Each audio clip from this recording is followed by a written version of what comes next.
And Peter Hug joins us this Tuesday. Peter, good to see you. Nice to see you again, Daniela. All right, Peter, let's start by talking about the Greek drama that's unfolding. Greece has basically taken an anti-austerity stance, while Germany is taking a hard line with Greece, saying the country needs to honor its previous obligations. What do you make of the situation, Peter?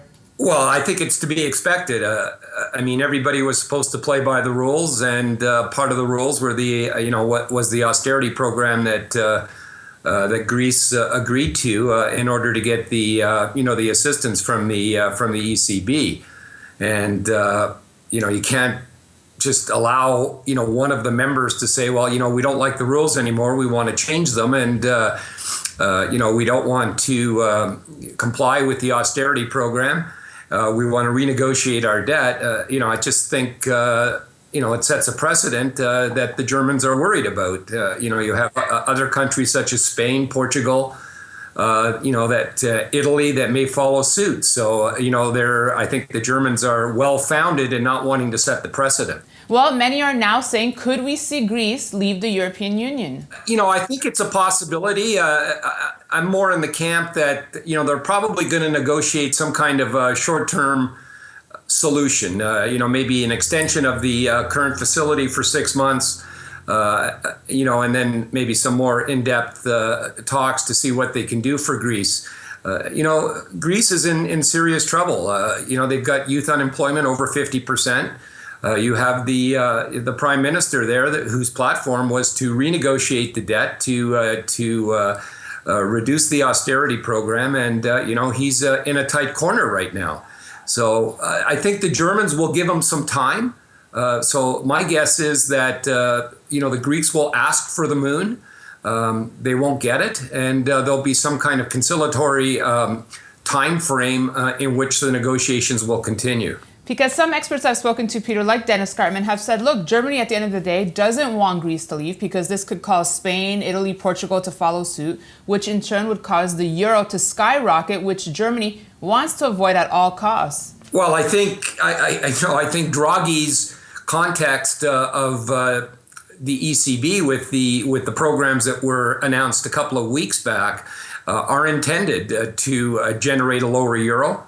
They're looking to bring the value of the euro down, again, in the belief that a weaker euro will help the economies in Europe regenerate from a perspective of exporting their deflation globally and, building up their business volume on the context of a lower currency. As their goods become cheaper, they anticipate that the world will buy their goods, which will regenerate their economy and get them out of their malaise that they're in. I don't think it'll work, but I think that's their game plan. All right, Peter, let's switch focus now to the Chinese New Year. It's coming up. Could we see gold demand pick up? Some experts say that usually and traditionally, right after the holiday, we see gold peak. Obviously, the Chinese New Year brings in buying of gold.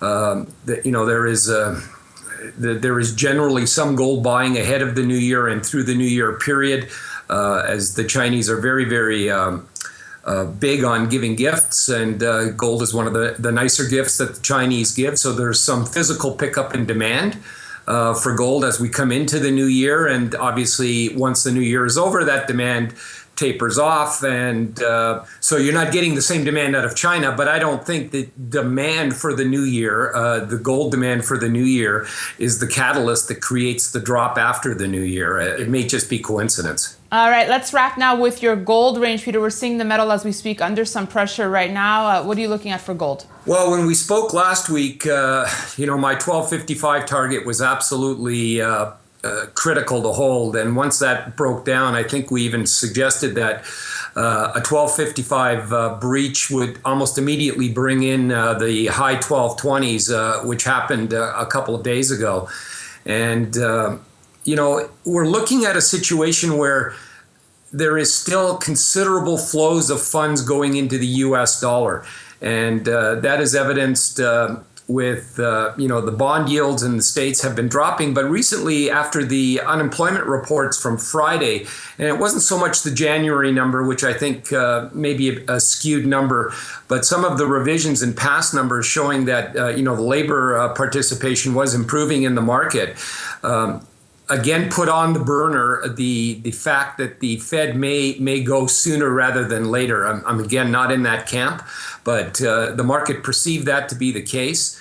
You started seeing yields in the U.S. go up. You have the 10-year bond yield in the States now at 2%. When you look at that relative to European yields, some of which are in negative territory for the 10-year bond, the flows into the dollar continue and into the U.S. equity market.